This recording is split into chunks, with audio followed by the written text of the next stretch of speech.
you are going to hear a conversation. First, you have some time to look at questions 1 to 7.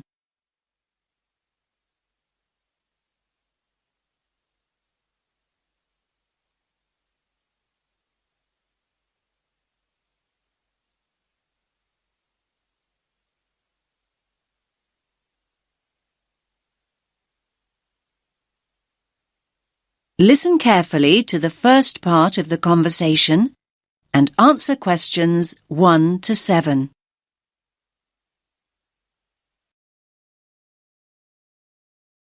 Rita speaking. What should I do for you? Oh, hi. I'd like to order some stationery. Could I know your name? Jackson Paris.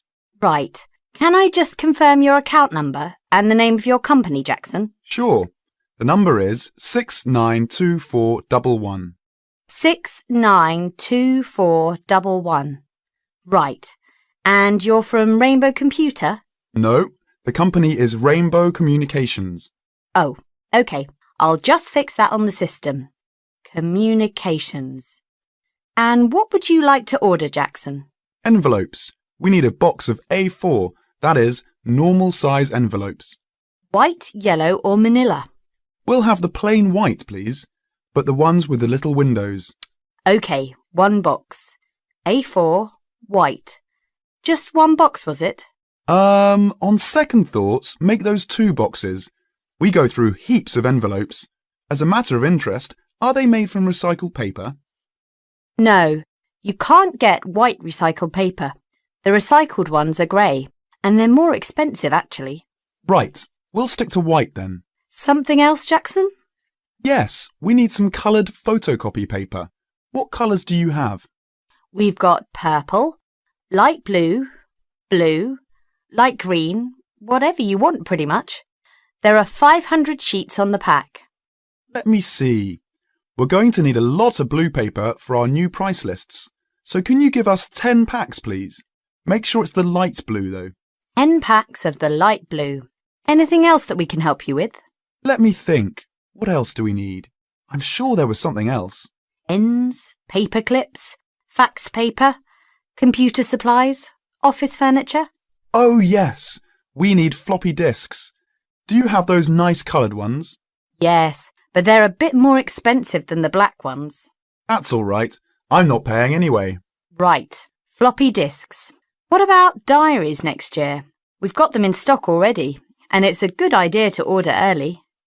No, I think we're all right for diaries, but something we do need is one of those big wall calendars. You know, one that shows the whole year at a glance. Do you stock those? We certainly do. OK, can you include a wall calendar then, with the other stuff? Just make sure it's got the whole year on the one side. Sure. Now you have some time to look at questions 8 to 10.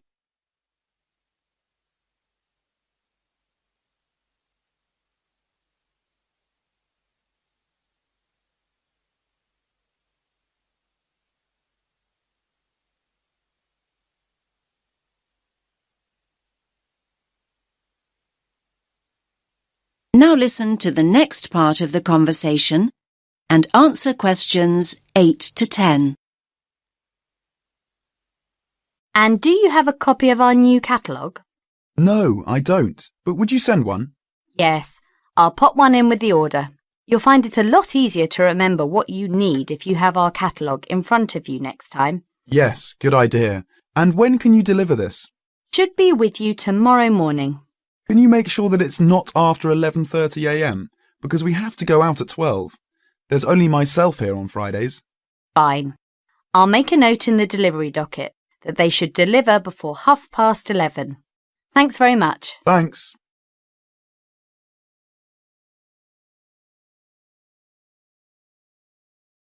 That is the end of part 1. You now have half a minute to check your answers.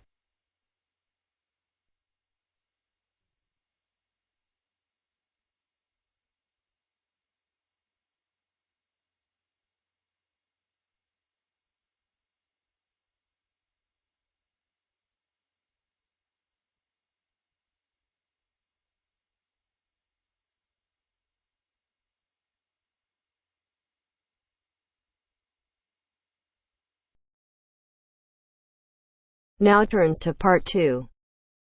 Part 2. You will hear a talk by a counsellor on plans for the development of an old industrial site. First, you have some time to look at questions 11 to 13.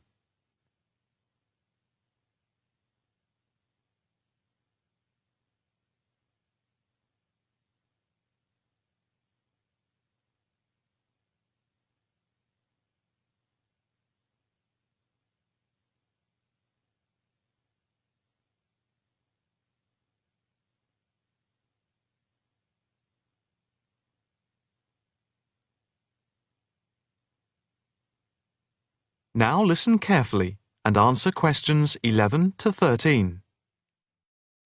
Good afternoon, ladies and gentlemen.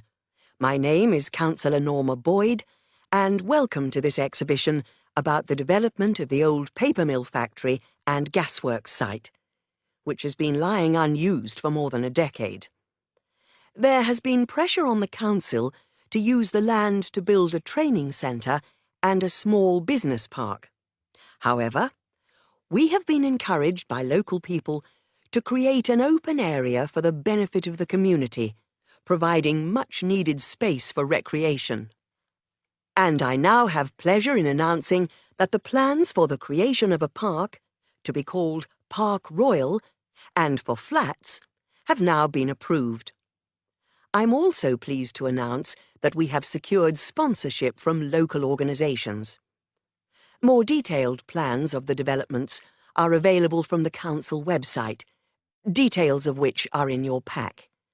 In the meantime, I'd just like to take you through the plan here on the screen. Before you hear the rest of the talk, you have some time to look at questions 14 to 20.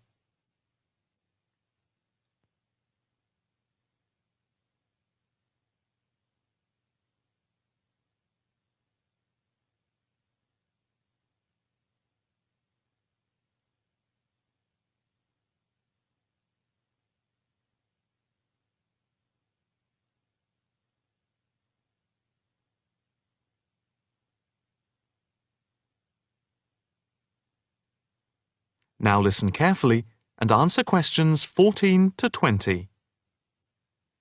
If we start here at the bottom, you can see Parkside Street, where the main entrance to the park is. On the left of the entrance, in the bottom left-hand corner of the plan, there will be a block of 40 studio flats. On the other side of the entrance, there will be some workshops for local businesses. There will also be another entrance here, on the top right, which leads into Pear Street. Here, in the centre of the park, we will have an ornamental lake with paths radiating north, south, east and west to the different areas of the park. In the top right-hand corner, just by the Pear Street entrance, there will be a large sports area with 2 football pitches and 4 tennis and volleyball courts. Just here, beside the pitches, on the same side of the path, will be an outdoor swimming pool. Now, in the top left-hand corner, a walled flower garden is planned with a rockery and a water feature with walkways, seats and lots of shady areas for the summer. Next to this, a sculpture garden is also planned. Now, let's see. Just here, below the walled garden, there will be a grassy amphitheatre with a permanent covered stage for open-air concerts. We hope that local schools and colleges will use this theatre to showcase student work. In the bottom left-hand corner of the plan, you can see that above the block of flats there will be a play area for children, and directly to the right of this, just near the main entrance, there will be a wild area. More trees will be planted here, and in the middle will be built an educational centre for use by local schools to encourage children to take care of the wildlife and look after the trees and plants. And finally, In the bottom right-hand corner of the park will be a cafe, opening on to Pear Street. And now for questions. If anyone would like to ask anything, I and my colleagues are only too happy to oblige. Yes, the lady in the front row, if I could have your... That is the end of part 2. You now have half a minute to check your answers.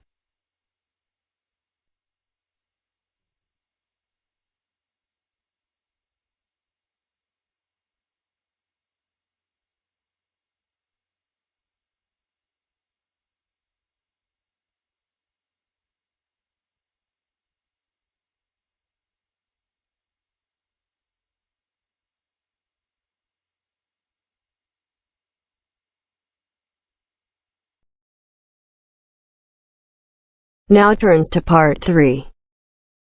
Part 3. First, you have some time to look at questions 21 to 26.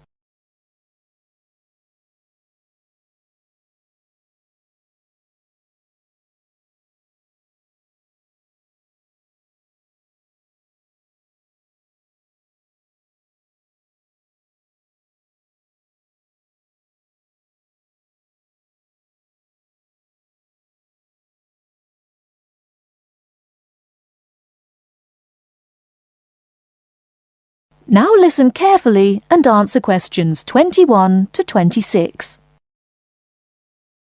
Hello, my name is Emiliano. I am a student here and I'd like to rent a house for 6 months. OK, well you have come to the right place. We specialise in short-term rental. First of all, I would like to get a few details from you. Can you give me your full name, please? Yes, it is Emiliano Nespla. And can you tell me your present address, please? Yes, it's 17 Middleway, Penrose. I'm living with a homestay family at the moment. That's great.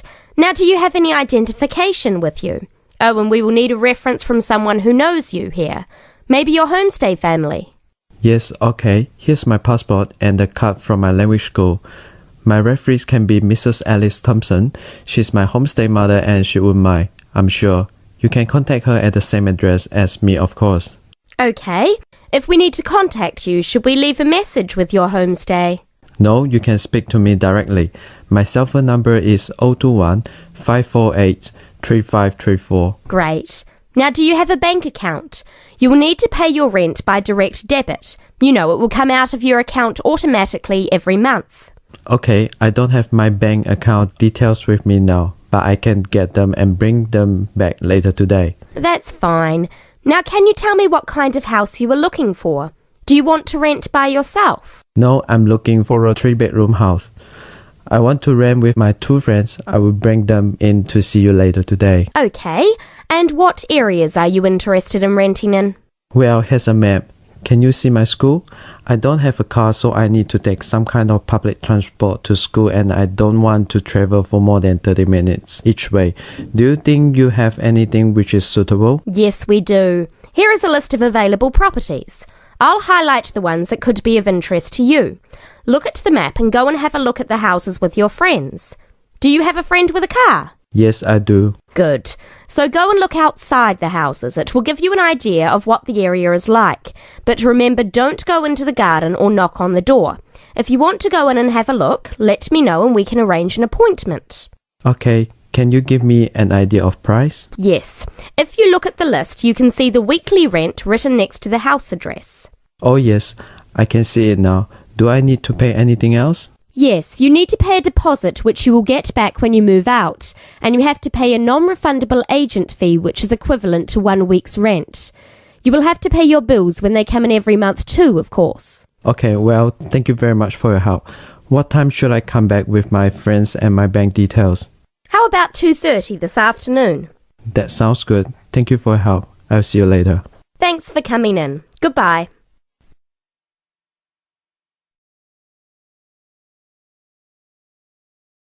Before you hear the rest of the talk, you have some time to look at questions 27 to 30.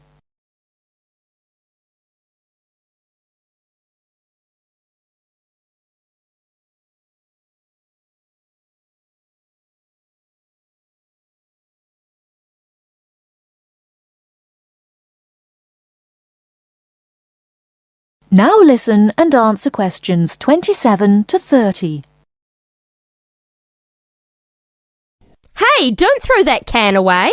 Why not? I finished with it. Yes, but you can recycle things like that. Oh, I haven't got time to recycle everything I throw away. That's a terrible attitude. Don't you care about... Hello, you two. Hi, John. What are you arguing about? Oh, Sam says he doesn't have time to recycle. What do you think? Well, I agree that it can be difficult sometimes. Do you always recycle everything then, Mary? Yes, I think everyone should. I mean, look at the state of the planet. If we don't all start making an effort now, it could be too late. Well, one of the reasons I don't recycle as often as I should is that I don't really know where to go. There are no recycling facilities near me. Well, I know I said I haven't got time, but actually there is a bottle bank near the supermarket just up the road. So I suppose there are limited local facilities. So you can do your recycling outside the supermarket? Yes, but like I said, only limited. It's only a bottle bank. Well, I don't have a car, so it's very difficult for me, but I still do it. Sometimes a friend comes over and we take our recycling together, but not very often. So if your facilities are limited, then mine are very limited. Well, I suppose if you go to all that trouble, I might make more of an effort. Good. If it was up to me, I'd encourage more people to recycle. How? Well, how about some kind of incentive? A reward for anyone who makes an effort to recycle? That's a good idea. But if you think everyone should recycle, then why not penalise those who don't recycle instead of giving something to people that do? If there was a fine for anyone caught throwing recyclable materials in the rubbish, people would take more notice. Well, now you're going too far. Do you really want anyone going through your rubbish just to check if you're following the rules? No, I don't think fines are a good idea. Well, I think we should be doing something.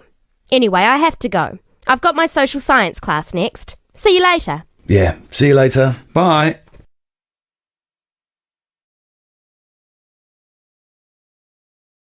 That is the end of part 3. You now have half a minute to check your answers.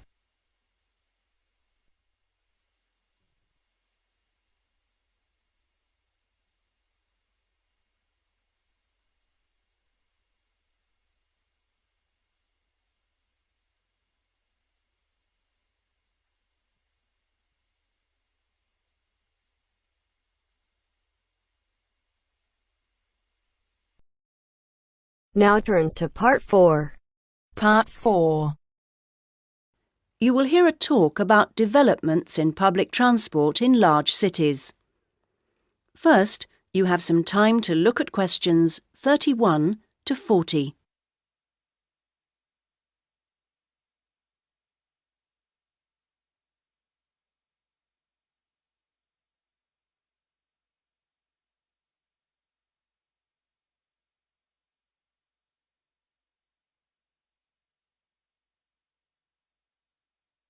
Now listen to the first part of the talk and answer questions 31 to 34. That big cities around the world are getting bigger is a clear trend. This situation is going to make the issue of transport increasingly important. Cities cannot work if their people and their visitors cannot move around. This means that public transport is vital to the success of cities. And yet, private car ownership is increasing all the time. Can these two facts be contained in the same reality? Isn't the car slowly but surely strangling the city? But we must acknowledge it does have genuine benefits. Having said that, the fact that car owners can escape to the mountains is of little relevance to the issue of daily city life, in which we need to do things like ferry heavy shopping and luggage around, something the car, of course, is invaluable for. But the so-called family car is rarely occupied by a family, just a single driver taking up a lot of road space. It's not only the car that clogs up our roads, of course. Trucks are heavy, noisy and smelly intruders. But it's hard to persuade companies to opt for rail freight rather than road. They argue that it is cheaper and more flexible, and trucks are undoubtedly able to go when you want, where you want. The cost claim is false, however. Truck companies don't hold themselves responsible for the environmental costs they incur, nor are they keen to calculate the time spent on repairs or delays. So, this is our first challenge, the sheer volume of traffic.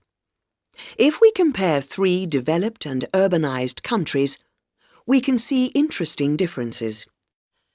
The UK, for example, has just over 20 million cars, 1 for every 3 people approximately, and nearly 3 million buses and trucks. These figures sound very high, but in fact the Netherlands, although only a little over a quarter the population, has more vehicles per head of population. Meanwhile, Germany, bigger than both other countries put together, actually outstrips either in terms of vehicles per head of population. Now, there is no correlation between these figures and the percentages of journeys made on public transport. This means that the route to better public transport use is not abolishing the car, but rather making public transport better. Not surprisingly, where people can choose, they choose the thing they prefer, not the thing they don't. How do people judge public transport? Well, a major survey was carried out this year, indicating that there are many aspects, from clean interiors of buses to the proximity of routes to homes and workplaces. Fare prices is a complex issue and needs to be accounted with car costs. What people seem to find most frustrating is scheduling. If the route doesn't pass their departure point when it suits them, they'll drive instead. The issue of personal safety seems to have reduced in urgency with better lighting at stops and CCTV. Now, various measures are being taken in a number of major cities, all designed to increase the appeal of public transport and thus to persuade car users to leave their cars behind and free up the city's roads. Among these is bringing in smart cards. These are purchased in advance and mean passengers spend less time waiting to buy tickets and board buses and trains, particularly when switching across transport modes within the same journey. Another initiative is the use of computers in managing scheduling with greater efficiency. But such logistical measures are not sufficient in themselves, and indeed the benefits that they bring are often less apparent to passengers than to transport managers. From the passengers' point of view, the fact that buses are becoming more comfortable is significant, because it brings them more in line with the car.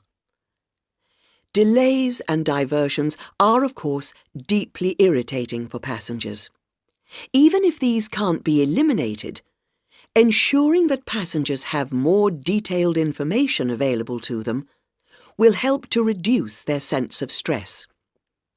We often associate public transport with inner-city travel, but of direct benefit to passengers are systems such as taxi sharing and dial-a-bus, which provide more flexible options for suburban journeys. And finally, nothing really significant can happen without a shift in people's mindsets. The way we travel is an expression of our values about many things. Companies operating public transport are slowly but surely finding it possible to sell their services as a public-spirited alternative to the car, as awareness of environmental issues has increased radically in the last few years. Overall, then, this combination of steps and changes has a good chance of shifting the city out of the car and onto the bus and train. That is the end of part 4. You now have half a minute to check your answers.